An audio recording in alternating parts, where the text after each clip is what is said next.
खुलुमबाय निउस 24 बड'लेण्ड नायगिरि नोंथांमोनखौ बरायना दिनैनि ब्रेकिं निउसजों आं बबिता बर'।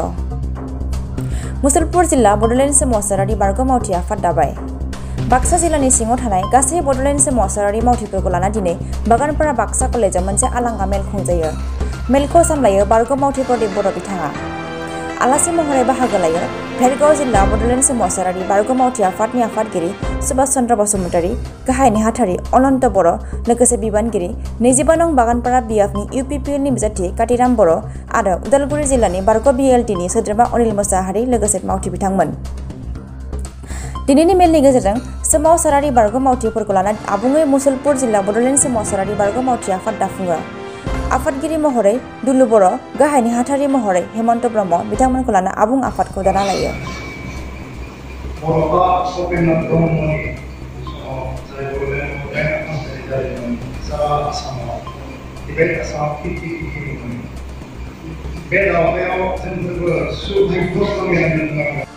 बड'लेण्ड मुभमेन्ट बारग' मावथिनि जिउ खुंनाय थांखियै 25 नं बिएफनि सिङाव थानाय बाक्सा जिल्ला कलेजनि नगामाव जा मेल बे मेलखौ दैदेनबाय थानाय बै समनि एक्टिभ भलेन्टियार फर्स आरो आथिखालाव जोंनि इउपिपिएलनि बिबानगिरि बिथां प्रदीप बर' एसे आगोलावसो जि बड'लेण्ड मुभमेन्ट एक्स वार्कार एस'सिएशन बेखौ मानि थाखाय दानाय जादों, मानो गोनांथि बेनि सोमोन्दै खेबथि होनानै मोनथिनाय भेरगाव जिल्ला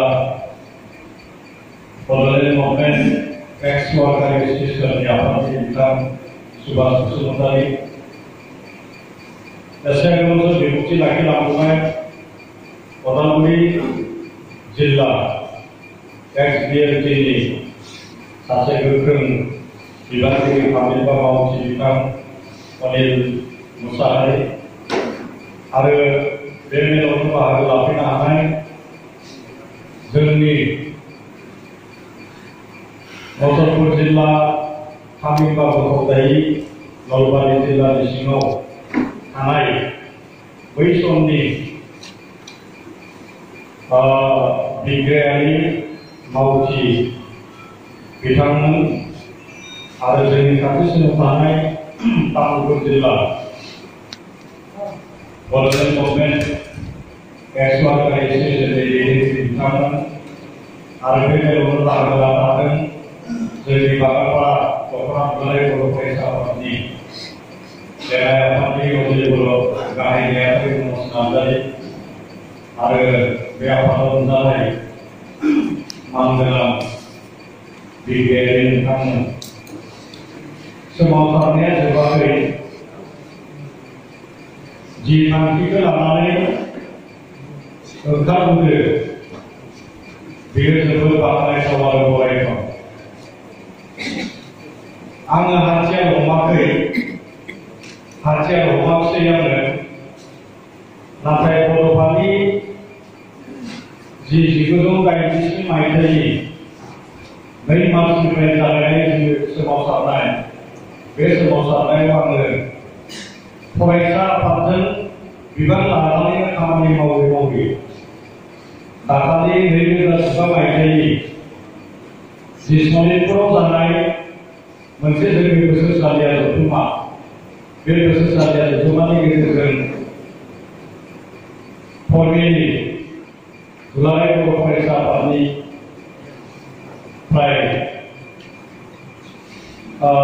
आं थोंजोङै जि दुलाराय बर' फरायसा आफादजों सोमोन्दो लानानै खामानि मावनाय बेयो जानानै थायो। नाथाय बेनि उनावबो जिखिनि सोमावसारनाय हाबाफारि, बे सोमावसारनाय हाबाफारियाव बाहेरायाव थानानैनो खामानिखौ जोङो मावलायबाय थानो गोनां जादों। दा बै समाव जिखिनि सोमावसारग्रा फर्समोन मोजां नांगौनि गोबां मानसिखौ सिनायखायो जोङो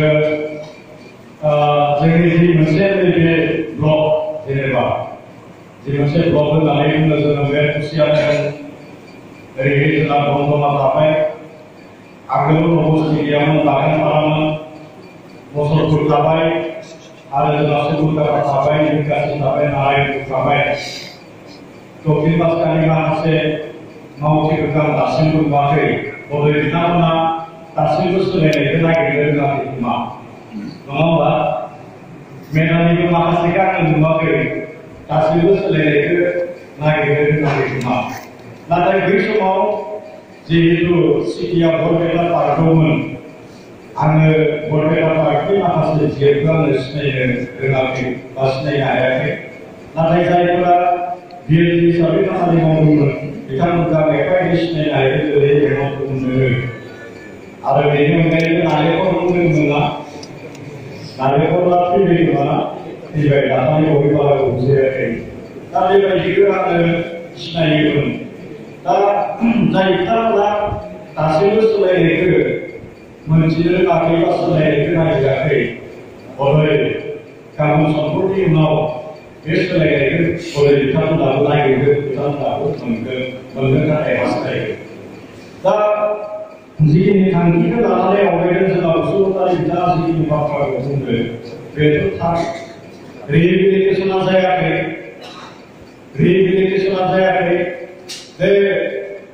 बे एक्स-डिएफफोरनो रिहेबिलिटेसननि नामाव बै समाव ब्रिटिश सरकारा दा जेरैबायदियै एक्स-डिएफफोरनो बानायनाय डिग्रिफोरनो जेरैबायदि एक्स-जुडिसिया होनो थांदों बेबायदि एक्स-जुडिसियानि सिस्टेमा बै समाव जायाखैमोन ओरैनो साफा सानैया लन मोनदों लनाथ' दाबो होनो हायाखै गोबां माने माबायावनो दुखुनां जानानै दोनो एक्स-जुडिसिया हिसाबै होआखैमोन खिन्थु लन हिसाबैसो मोनदोंमोन दा बेनिखायनो जोंनि मानगोनां आफादगिरि आथिखालाव दाखालि बावैसो दुलाराय बर' फरायसा आफादनि आफादगिरि आथिखालाव बिफिएलनि आफादगिरि बिथां प्रमद बर' बिथांनि जिखिनि साननाय जिखिनि थांखि आरो नोजोर आरो मोनसे खोथाखौ जोंहा मुसाहारि बिथाङाबो बुंदों जे मोनसे खोथाखौ सावरायनायानो जाखादों जे 15 कौटि 3 बोसोरनि गेजेराव 15 कौटिनि जिखिनि मोनसे सेन्ट्रेल पेकेज बे सेन्ट्रेल पेकेजखौ जोङो इनफ्रास्ट्राक्चाराव बेबहार खालामनो बारा लुबैखायाखै इनफ्रास्ट्राक्चार बानायनायाव जोङो बेबहार खालामनो बारा लुबैखायाखै मानोना इनफ्रास्ट्राक्चारखौ डेभेलपमेन्ट खालामनो थाखाय डिपार्टमेन्टआ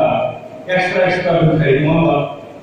जोङो पिडब्लिउडि लानानै पिडब्लिउडिनि थाखाजों जोङो बानायनो हायो स्कुल न'खौ जोङो इडुकेसन डिपार्टमेन्टनि थाखाजों जोङो बानायनो हायो इरिगेसनखौ जोङो इरिगेसननि थाखाजों जोङो बानायनो हायो एग्रिकालचार सेक्टरखौ जोङो डेभेलपमेन्ट खालामनो हायो एग्रिकालचार सेक्टरनि माने एग्रिकालचार डिपार्टमेन्टनि थाखाजों होमबालाय जोङो बे 1500 कौटिखौ जों मा खालामो बे 1500 कौटिखौ जोङो जोंनि जिखिनि माने खामानि मोनै खामानि गैयै गावखौनो माने खामानि बरननानै गोसो जाबाबो हायै बेबायदि जोंहा माखासे सेंग्रा सिख्लाफोर दोङो जोंहा माखासे रायजो राजाफोर दोङो दा हमनानै ला आंनि बैसो लेखा गोरों जोंथ' साख्रि नागिरनो मोननाय नङा आंनि मोजां बैसो गैला खिन्थु खामानिखौ मावना जाना जोंहा सोर जाहोगोन जोंथ' खामानि मावनो हायोना खामानि मावनांगोन दा बै जि 1500 कौटिनि जि पेकेज बे गोबां बुंनो हागोन मानोना गोबां बोसोरनिफ्राय जोंनि खरस थादों दुखु दाहा नांबाय बे हाग्रामा मन्दिर सरकार दैदेननाय बे बिजेपि सरकार होला जोंखौ नेग्लेक्ट खालामनो आरो जों नायफानाखै गोबां जोंहा मानसिफोर थैलांबाय आन्दलनाव सोरबा बिमुवा जाबाय सोरबा साख्रि होनो मोनाखै सोरबा प्रसेस रोङा बेफोरखौ जेबो नायसनाखै दिनै जोङो बिटिसि अफिसाव थाङोबा मोननैसो मिथिखा मोनबाबो बहुद खस्थ' माने ओरैबायदि सिस्टेमफ्रा गाज्रि बिटिसि सिस्टेमा जे बिथां हाग्रामा महिलानि थांनो लुबैगा थानानै आंनो मोनसे एप्रभेल हरदोंमोन बे एप्रभेलाव आङो 30 बार क'क्राझाराव थांदोंमोन खनसे क'क्राझाराव थांनायाव 5,000 थाखा खरस जायो होमबा 20 बार थांनायाव 1 लाख थाखा ओरैनो थांदों बेनिफ्राय 2 लाख थाखा डिलिभारि प्रसेसआव सिसुनिफ्राय लानानै डिलिभारि सिस्टेमनिफ्राय लानानै आलादा सेक्रेटारि लेभेलाव 1,000 दङ बेनि खामानिया फाइलानो बारा बेनिफ्राय आं ओरैबायदि मुगैनाय मोनबाय बिटिसिखौ मा बिटिसि बे केनार स्किमखौ रेकर्ड खालामनानै